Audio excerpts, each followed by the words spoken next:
There were times when I was laughing, and there were times when I was really wincing. I'm told by my colleagues I'm full of rage. My kids don't say that, so that's good. My students don't say that. But I'm grumpy. I'm grumpy. I mean, I'm a soccer mom, I'm all that, but I find, you can tell from reading the book I'm concerned about a few things.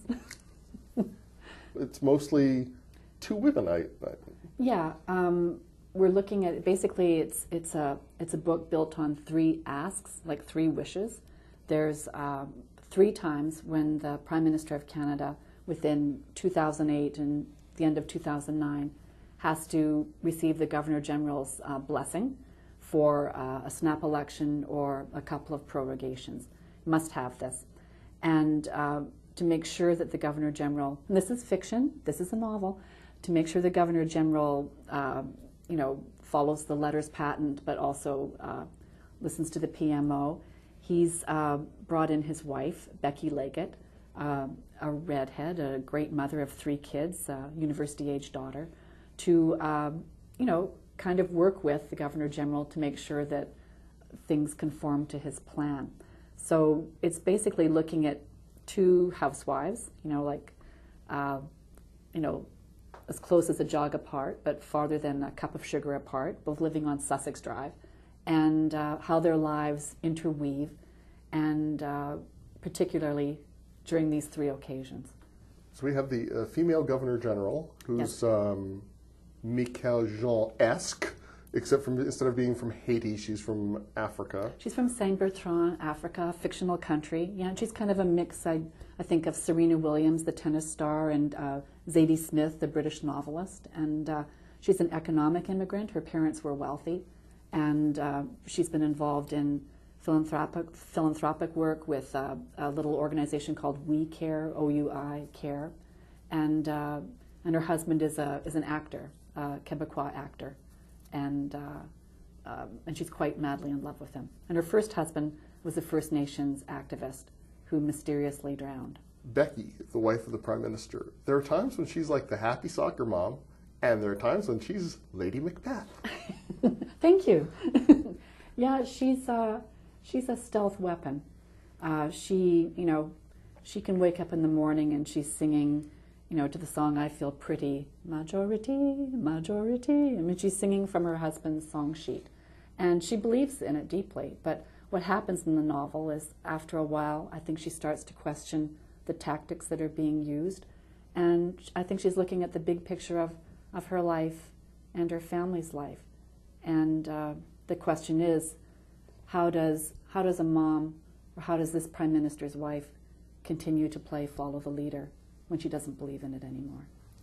The Prime Minister kind of like Stephen Harper, except without nearly so much personality. He's a very determined. I've never written a character quite like him, where usually I'm able to find the beating heart in every character. I mean, I go back to George Eliot and finding the squirrel's heartbeat in Middlemarch and all of that.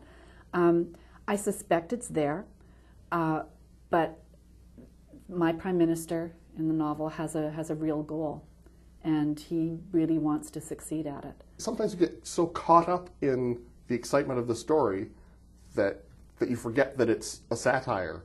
And then there are times when you're so caught up in the satire that when something happens, you're like, oh, there's a plot here happening at the same time. It's not just...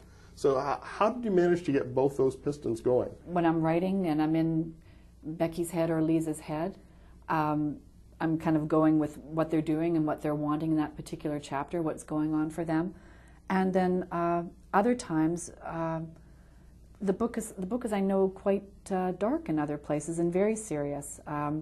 When Lise is in Saint-Bertrand in Africa and visiting the slave depot, and also her trip into Afghanistan, and the Herc is going to be used to carry a Canadian soldier back to Canada right after they step out of it. That's all very respectful and very serious. And I think the book ultimately, it has its light moments, but I think ultimately the message of the book is the tone can be quite dark.